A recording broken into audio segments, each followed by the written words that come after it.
The round of 32 is done, and it was carnage. So here is exactly what we are doing in this video. First, every big team that just crashed out, and there are names on that list you are not going to believe. Then the teams that survived, the 16 still standing. Then who each of them plays next, now that the round of 16 is locked in. And at the very end, the part I cannot wait for, there is a possible final hiding inside this bracket that would stop the football world cold. I am not going to tell you who yet. You will see why when we get there. But it starts with the fallen. Because this round did not go quietly. Germany, 4-time world champions, gone. They ran into Paraguay, a team that had not reached this stage in 16 years, and lost on penalties. It was the first time in history that Germany has ever lost a penalty shootout at a World Cup. The country that turned the shootout into a science sent home from the spot. The president of Paraguay declared a national holiday the next day just to celebrate it.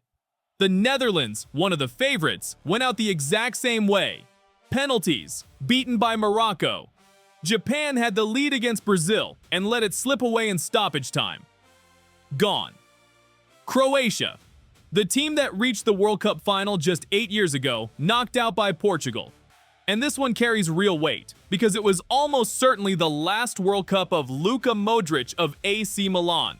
40 years old, 5 World Cups, a final, a third-place finish, and now the curtain comes down. A legend walking off the biggest stage for the last time. Ivory Coast, gone. Australia, gone on penalties too.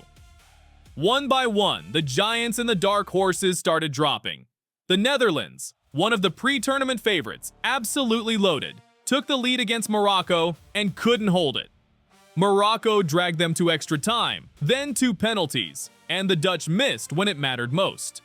Morocco, the team that stunned the planet by reaching the semi-final 4 years ago, did it to a heavyweight again.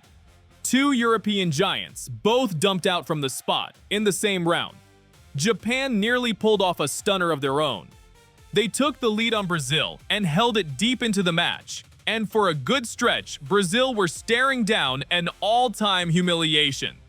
But Brazil found a way, like they always seem to, and ripped it away late. A Gabriel Martinelli of Arsenal strike in the 5th minute of stoppage time to win 2-1. Harsh on Japan, who deserved more than that. And the champions?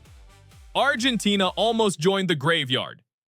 Cape Verde, 500,000 people, first World Cup ever, refused to lie down. Lionel Messi of Inter Miami put Argentina in front. Cape Verde equalized. Argentina edged ahead again in extra time, and Cape Verde equalized again in the 103rd minute. The defending champions were minutes from the most embarrassing exit of the whole tournament before they finally scraped the winner, 3-2. They're through. But they looked human, and everyone watching noticed. 2 more slipped away quietly. Norway needed late magic from Erling Haaland of Manchester City to see off Ivory Coast, 2-1. And Australia took Egypt all the way before falling on penalties. That's the wreckage. Now let's talk about who's still standing. Because these 16 survivors have set up some of the best matchups this tournament can offer. So who's left standing? 16 teams, and the round of 16 is locked. Let me walk you through it because these matchups are ridiculous. On one side of the bracket, France, and they look frightening. Kylian Mbappe of Real Madrid is on fire, and their reward is Paraguay, the team fresh off sending Germany home. Just below them, one of the co-hosts, Canada, living a fairy tale of their own after their first ever knockout win, run into Morocco, the giant killers who just dumped out the Dutch. Then comes the tie of the round, Spain against Portugal, neighbors, an all-Iberian showdown and a collision of 2 different eras. Lamine Yamal of Barcelona, the 18-year-old rewriting the sport, against Cristiano Ronaldo of Al Nassr in his last dance at 41. The youngest superstar on the planet versus the oldest. That one is going to be electric. And right beside it, the other co-hosts still alive, the United States, get Belgium with a home crowd screaming behind them in Seattle. Flip to the other side of the bracket, and it's just as heavy. Brazil are through, and they got handed a nightmare.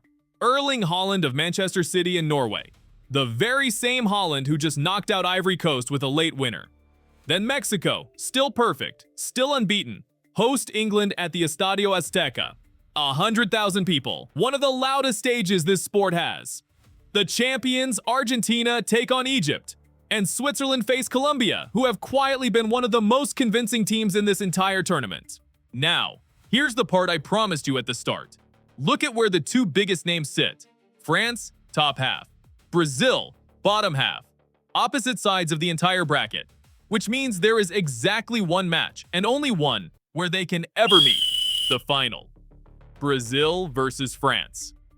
Two of the most decorated football nations on earth. A rematch of old wounds with a path that could drop them into the same room on the very last day. That is the final this bracket is quietly building toward. That's the one I didn't want to spoil. But here's the twist, and it's cruel. Brazil's road to that final runs straight through their own backyard. Because Argentina, Lionel Messi of Inter Miami, the defending champions, are sitting on the same side as Brazil. Same half. Which means the one game all of South America is terrified of isn't the final at all. It's the semi-final. Brazil and Argentina could be forced to knock each other out a round early, and only one of them walks away with a place in that final. The oldest rivalry in football, and a World Cup final waiting for whoever survives it. So that's your bracket. The Giants who fell, the 16 who lived, and a path pointing dead at a dream final. If the two teams chasing it can survive everything standing in the way first. Remember how we started this. Some of the biggest names in the sport, packed up and sent home in about 72 hours. That's the knockout stage. No second chances, no tomorrow, no mercy. The teams still here aren't the best on paper anymore. They're just the ones still breathing. So I want to hear it from you. Out of everyone left, who is your pick to lift the trophy? And do we actually get Brazil and France in that final, or does somebody tear up the script? Drop it in the comments. I read every single one. That's where it stands. 16 teams, 1 trophy, and the road to the final finally taking shape. The group stage was the warm-up. This is where the World Cup turns cruel. And I'll break down every round with you, all the way down to the last team standing. Subscribe, and I'll see you in the next one.